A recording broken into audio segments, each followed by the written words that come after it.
अस्सलाम वालेकुम 12th class ख़त जोग्राफिया के लेक्चर में खुश आमदीद। चैप्टर नंबर 3 हमने स्टार्ट किया हुआ है पाकिस्तान, और आज के लेक्चर में हम पाकिस्तान की सनतों के बारे में पढ़ेंगे।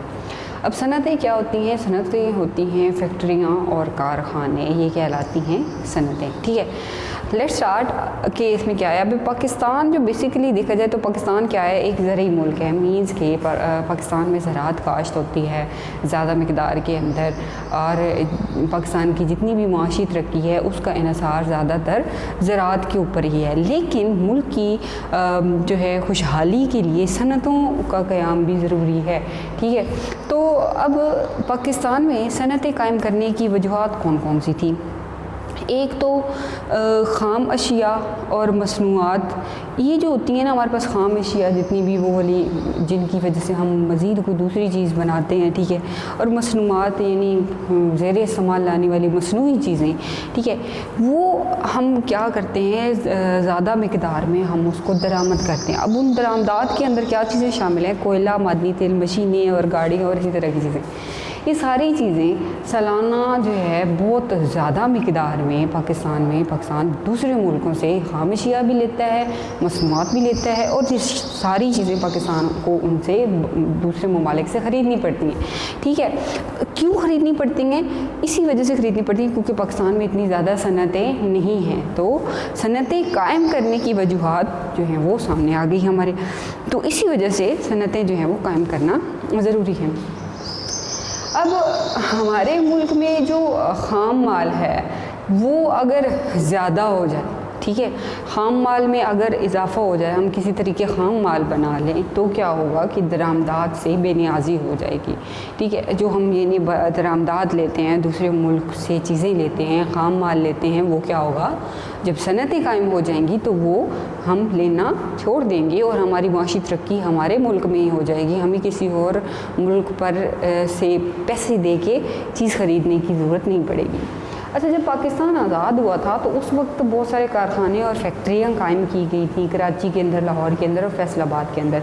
लेकिन एक पॉलिसी आई थी, अदम मुर्तगर पॉलिसी, जिसे डिसेंट्रलाइजेशन भी कहा जाता है। इस पॉलिसी पर अमल किया गया। अब क्या हुआ, जब इस पॉलिसी पर अमल किया गया तो जो जितनी भी सनतें, कारखाने या फैक्ट्रियाँ इन शहरों में मौजूद थीं उनको शिफ्ट कर दिया गया, कहीं और शिफ्ट कर दिया गया या फिर ख़त्म कर दिया गया। ठीक है, तो इससे क्या हुआ, मुल्क के अंदर सनती लिहाज से तरक्की क्या हुई, पीछे हो गए, हम लोग स्टेप पीछे आ गए। लेकिन ज़रूरी लिहाज से तो हम ठीक ही हैं, लेकिन फिर भी मुल्क की खुशहाली के लिए सनतें बहुत ज़्यादा ज़रूरी होती हैं, जो कि मुल्क में क्या थी, कम थी। ठीक है, फिर अब आगे कुछ दौर से पाकिस्तान में क्या हुआ कि वसाइल और मंडियों की, जितनी भी मंडियाँ लगाने की और छोटी मोटी जगह जो होती हैं, जो खाली होती हैं, आबादी से खाली होती हैं, उन जगह पर क्या हुआ है, सनती जोन बन चुके हैं, यानी कि वहाँ पर सनतें कायम की जा चुकी हैं। ठीक है, तो अब देखते हैं कि पाकिस्तान में कितनी किस्म की सनतें हैं। पाकिस्तान में 2 किस्म की सनतें हैं, घरेलू सनतें और बड़ी या कारखाने की सनतें। आज के लेक्चर में हम जस्ट पढ़ेंगे घरेलू सनतें, और जो बड़ी या कारखाने वाली सनतें होती हैं वो इंशाल्लाह नेक्स्ट लेक्चर में पढ़ेंगे। अब घरेलू सनतें स्टार्ट करते हैं। जो घरेलू दस्तकारियाँ होती हैं, दस्त कहते हैं हाथ को, ठीक है, दस्तकारी मीन्स के हाथ से कुछ करना काम या कुछ बनाना। तो घरेलू दस्तकारियाँ क्या कहलाती हैं? हमारे पास घरेलू सनतें कहलाती हैं कि जिसमें हम घरेलू घर के अंदर रहकर हाथों से अपने काम करके कुछ बनाते हैं। ठीक है, और ये दस्तकारी करते किस चीज़ से? पुराने औज़ारों का इस्तेमाल करके हम जो है दस्तकारी करते हैं, चीज़ें बनाते हैं, और मकामी ख़ाम माल इस्तेमाल होता है। यानी कि वो जो इलाका है उसका जो कोई ख़ाम माल है, लाइक अगर कोई इलाका है वहाँ पर कपास ज़्यादा मकदार में पैदा होती है, तो वहाँ का ख़ाम माल क्या हो गया, कपास हो गया। तो उस कपास को इस्तेमाल करते हुए वो दस्तकारी करेंगे पुराने औज़ारों की मदद से और मुख्तलिफ़ चीज़ें बनाएंगे। ठीक है, अब ये घरेलू दस्तकार लोग कौन कौन से होते हैं? ज़्यादातर देहात या कस्बों के रिहायशी जो लोग होते हैं वो अपनी ज़रूरियात को मुकम्मल करने के लिए क्या करते हैं, घरेलू दस्तकारियाँ करते हैं, घर के अंदर चीज़ें बनाते हैं और उनको फिर बेचते हैं। तो मोस्टली ये जो कारीगर होते हैं जो ये दस्तकारी के काम करते हैं, घरेलू सनतें चलाते हैं, उनमें लोहार होते हैं, तरखान होते हैं और कुम्हार होते हैं। ठीक है, लोहार लोहे का काम करते हैं, तरखान जो हैं ये आई थिंक सो तरखा वगैरह गाते हैं, इसी तरह का काम होता है। खैर ये आप बाद में किसी लेक्चर में बता दूँगी। अच्छा, मशहूर घरेलू सनतें कौन कौन सी हैं? चरखा कातने के का काम जो होता है हमारे मुल्क के अंदर, पाकिस्तान के अंदर। इसके अलावा फिर दस्ती करगों से सूती, ऊनी और पटसन की चीज़ें बनाना। अच्छा, दस्ती करगे क्या होती हैं? हाथ वाले वो जो एक वो सुए टाइप होते हैं, बड़ी सी वो सलाखें सी बनी हुई होती हैं छोटी छोटी, उनकी की मदद से क्या किया जाता है? सूती, ऊनी और पटसन के कपड़े बनाए जाते हैं।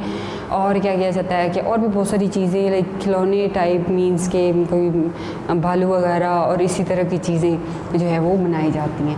अच्छा, इसके अलावा और मशहूर घरेलू सनतें कौन सी हैं पाकिस्तान की? चमड़े का सामान बनाया जाता है।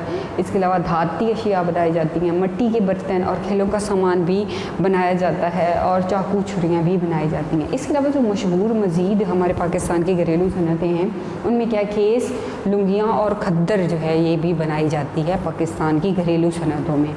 अच्छा, अब ये जो मसनूआत हैं हमारे पास, मसनूई चीज़ें जो घरेलू सनतें से बनाई जाती हैं, तकरीबन पाकिस्तान की 30% बरामद का हिस्सा जो है इनकी वजह से कंप्लीट होता है। यानी पाकिस्तान की जो बरामदात होती हैं, यानी पाकिस्तान जो मसनूआत बाहर के मुल्क बेचता है उसमें तकरीबन 30% हिस्सा जो है वो पाकिस्तान की घरेलू सनतों का।